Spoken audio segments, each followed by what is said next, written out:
एक महिला जिसकी उम्र 46 साल होती है और उसकी एक 23 साल की बेटी जिसके लिए वो एक लड़का तलाश करती है। लड़का तहसील में कामकाज किया करता है और उस लड़का से इस लड़की का रिश्ता तय करा दिया जाता है और तय डेट पर शादी होने वाली होती है। दोस्तों, यहाँ पर बारात आ जाती है, जयमाल का प्रोग्राम होने वाला होता है।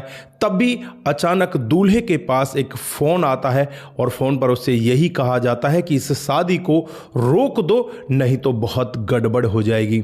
दूल्हा यहाँ पर एकदम से घबराने लगता है और उसके बाद जो यहाँ पर होता है कभी किसी ने सोचा भी नहीं था।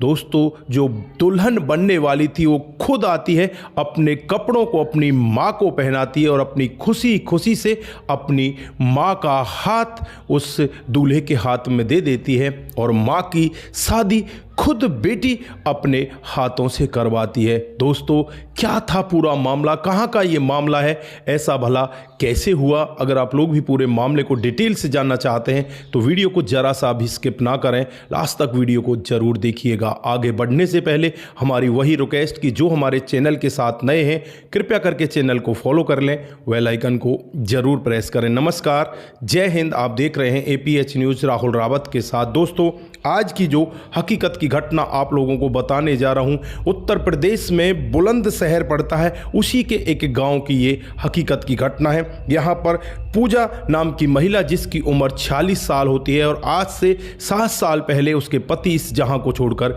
जा चुके होते हैं। उनकी एक बेटी होती है जिसका नाम पिंकी होता है, 23 साल उनकी उम्र होती है।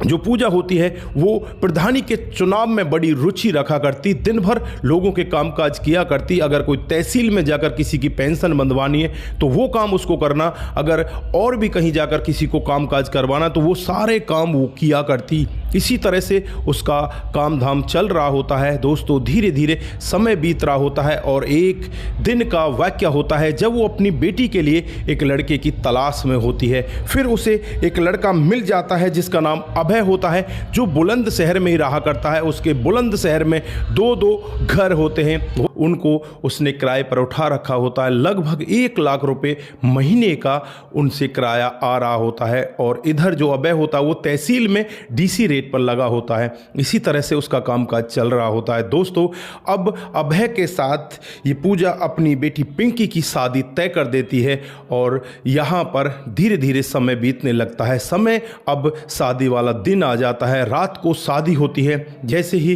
रात होने वाली होती है, जो अभय है वो दूल्हा बनकर सीधे पिंकी के घर पर पहुंच जाता है और वहां पर इनका भव्य स्वागत होता है। तभी यहाँ अभय के पास एक फ़ोन आता है। दोस्तों, यहाँ पर जयमाल का प्रोग्राम बस होने ही वाला था, लड़की भी सज धज कर आगे आ चुकी होती है। तभी इसके पास एक फ़ोन आता है और फ़ोन नंबर भी इसके मोबाइल में सेव होता है। दोस्तों, वहाँ पर DJ की इतनी आवाज़ होती है, उसमें ये लड़का उस फ़ोन को सुन नहीं पाता। फिर ये अपने जिगरी दोस्त से कहता है कि तुम यहाँ से थोड़ा बाहर जाओ और इस फ़ोन को अभी जाकर सुनो। दोस्तों, उसके बाद वो दोस्त थोड़ा बाहर जाता है और वहाँ जाकर जो फ़ोन पर सुनता है, सुनते ही दौड़ता हुआ वो अभय के पास आता है और अभय से कहने लगता है कि ये शादी रोक दो, नहीं तो तुम्हारे लिए ठीक नहीं होगा। दोस्तों, अब यहाँ पर जो खुशी हो रही थी, DJ बज रहे थे, चारों तरफ प्रोग्राम बहुत अच्छे से चल रहा था, वो एक पल के लिए थम जाता है। अभय के लिए ये मानो शादी अब बिल्कुल नासूर सी बन जाती है। अभय वहीं पर रुक जाता है, उसकी आंखें नम होती हैं। सामने से जो पिंकी होती है वो अपनी सहेलियों के साथ वहाँ पर जयमाल के प्रोग्राम के लिए आ जाती है और अब अभय यहाँ पर पिंकी से कहने लगता है कि तुम्हारी माँ कहाँ है? तो पिंकी कहती है कि वो यहीं पर किसी काम में लग रहे होंगे। तो लड़का अभय यहाँ पर यही कहता है कि मैं तब तक शादी नहीं कर सकता तब तक तुम्हारी माँ नहीं आएगी। दोस्तों, DJ को बंद करवा दिया जाता है और उसके बाद जो ये प्रोग्राम है शादी का एक पल के लिए थम जाता है और जो वहाँ पर रिश्तेदार आए हुए थे, पंडित जी थे, सबको यही कहा जाता है कि घर का कोई मैटर हो गया है। आधे घंटे के लिए इस प्रोग्राम को यहीं पर रोका जाता है। दोस्तों, प्रोग्राम रुक जाता है और उसके बाद एक कमरे के अंदर जो पिंकी होती है वो चली जाती है, उसकी माँ पूजा चली जाती है, अभय जाता है, अभय का एक जिगरी दोस्त होता है वो जाता है और अभय के पिताजी जाते हैं। जब उस कमरे के अंदर पहुंचते हैं तो ये लड़की भी समझ चुकी थी कि क्या पूरा मामला है। अब यहाँ पर ये लड़की बिना कुछ देरी किए हुए अपनी माँ का हाथ पकड़ती है, जिसकी उम्र 46 साल होती है। दोस्तों, देखने में वो लग नहीं रही थी कि ये 46 साल की है। उसने अपने आप को इस तरह से मेंटेन किया हुआ होता है। दोस्तों, बेटी अपनी माँ का हाथ पकड़ती है और हाथ पकड़कर जिसके साथ उस बेटी की आज शादी होने वाली होती है, उसके हाथ में अपनी माँ का हाथ देती है और कहती है कि माँ, तू अपनी जीवन आराम से जी ले, तू इसके साथ शादी कर ले, क्योंकि मैं इसके साथ शादी करूंगी तब भी मैं खुश नहीं रह पाऊंगी। इसलिए माँ, मैं यही चाहती हूं कि मैं तेरी शादी करा दूं। दोस्तों, जो शादी का जोड़ा बेटी ने पहन रखा था, एक कमरे के अंदर जाती है और वहां जाने के बाद वो जोड़ा चेंज करती है और अपनी माँ को वही जोड़ा पहना दिया जाता है और अपनी सहेलियों के साथ माँ को लेकर मंडप की तरफ बढ़ने लगती है।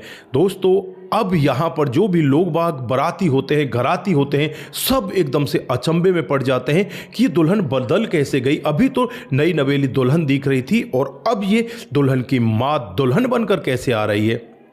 चारों तरफ हंगामा होने लगता है और जब यहाँ पर पिंकी अपनी माँ की जयमाला उस लड़के अभय के साथ कराती है तो चारों तरफ हंगामा हो जाता है। तालियां तो बजती हैं, लेकिन तालियों में कुछ अलग ही चीज़ होती है। जो लोग यहाँ पर जानना चाहते थे कि ये हुआ तो हुआ कैसे। फिर यहाँ पर पिंकी खड़ी होती है और कहती है कि ये मेरी माँ के साथ शादी करना चाहते थे, इसलिए मैंने अपनी माँ के साथ इनकी शादी करा दी और ये मेरे पति नहीं हैं, अब तो ये मेरे पिता बन चुके हैं। दोस्तों, यहाँ पर चारों तरफ हंगामा हो जाता है और फिर यहाँ पर इनकी डिटेल के बारे में खंगाला जाता है। तो जैसे ही 3 महीने पहले जब शादी की डेट फिक्स की जाती है, जो पूजा होती है, वो बार बार इस लड़के से फ़ोन पर बातें किया करती और बातों में ये दोनों इतने एक दूसरे के करीब आ जाते हैं। जो माँ होती है खुद अपनी बेटी के जीवन को खराब कर देती है और खुद यहाँ पर उस लड़के से शादी कर लेती है।